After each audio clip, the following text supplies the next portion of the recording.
Hi friends, நான் உங்கள் Jeras. Welcome to Jeras the light channel. நம்ம இன்றைக்கி பேச போகிற டைட்டில் என்னன்னு பார்த்தோம்னா, இப்போ சமீபத்தில் நடந்த ஏரோப்ளேன் ஆக்சிடெண்ட். குஜராத்தில் நடந்த இந்த ஏரோப்ளேன் ஆக்சிடெண்ட் ரொம்ப பெரிய ட்ராஜடி.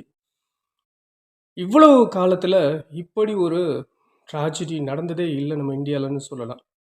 கிட்டத்தட்ட 240 பேருக்கும் மேலே இறந்திருக்கிறதா அதிகாரப்பூர்வமான தகவல் வெளிவந்திருக்கு. இதுக்கு என்ன காரணம் அப்படின்னு இன்னும் சரியான தகவல்கள் எதுவும் வெளியில் வரல. அவ்வளவு பேரும் எவ்வளவு கனவுகளோடு போயிருப்பாங்க. லண்டன் போன அந்த விமானம் தான் நொறுங்கி சுக்குநூறானது. லண்டனுக்கு போய் செட்டில் ஆக நினச்சவங்களும் அதில் இறந்துருக்காங்க. வேலைக்கு போனவங்களும் இறந்துருக்காங்க.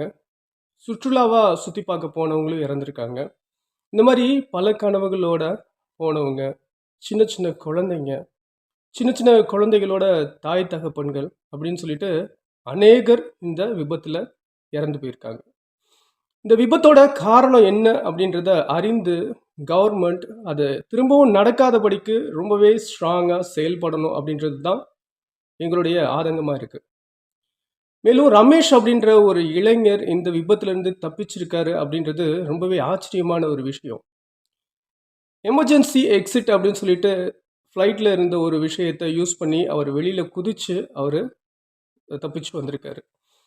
இதை நிறைய பேர், நிறைய பார்வையாளர்கள் பார்த்துட்டு கமெண்ட் என்ன பண்ணுறாங்க அப்படின்னா, ஒருவேளை இந்த ரமேஷ் தான் இந்த ஆக்சிடெண்ட்டுக்கு காரணமாக இருந்திருப்பாரோ, அவரை கூப்பிட்டு கூட விசாரிங்க அப்படின்னு சொல்லிட்டுலாம் கமெண்ட் பண்ணுறாங்க.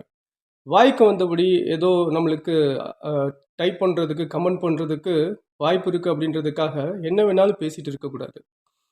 அந்த நொடியில் அவ்வளவு பெரிய பதட்டத்தில் ஒருவர் அங்கேருந்து குதித்து தன்னுடைய உயிரை காப்பாற்றி வெளியில் வந்ததுன்றது எவ்வளோ பெரிய விஷயம். இது பலருக்கு ரொம்ப பெரிய ஒரு ஸ்ட்ரென்த்தை கொடுக்கும். நம்மளும் இந்த மாதிரி ஒரு சுச்சுவேஷனில் வெளியில் நம்ம தப்பிச்சு வர முடியும் அப்படின்றதுக்கு இது ஒரு பெரிய ஒரு ஸ்ட்ரென்த்தாக இருக்கும், தூண்டுகோலாக இருக்கும். நீங்கள் இதை ரொம்பவே சப்போர்ட் பண்ணுங்கள். அண்ட் இந்த ரமேஷ் என்ற இளைஞரை நான் பாராட்டுறேன் நம்ம சேனல் சார்பாக. அண்ட் இது ரொம்பவே மனசை ரொம்பவே உடைக்கக்கூடிய ஒரு காரியமாக இருக்குது இந்த ஆக்சிடெண்ட். அண்ட் இதுக்காக நம்ம ஆண்டவர்கிட்ட நம்ம கண்டிப்பாக ஜெபம் பண்ணணும். ஒவ்வொரு கிறிஸ்தவனும் இந்த சம்பவத்தை குறித்து ஜெபம் பண்ணணும்.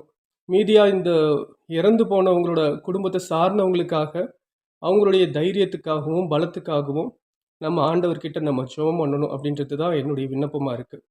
அண்ட் இன்னொரு வீடியோவில் உங்களை எல்லாத்தையும் நான் சந்திக்கிறேன். Until then, bye from your Jesus.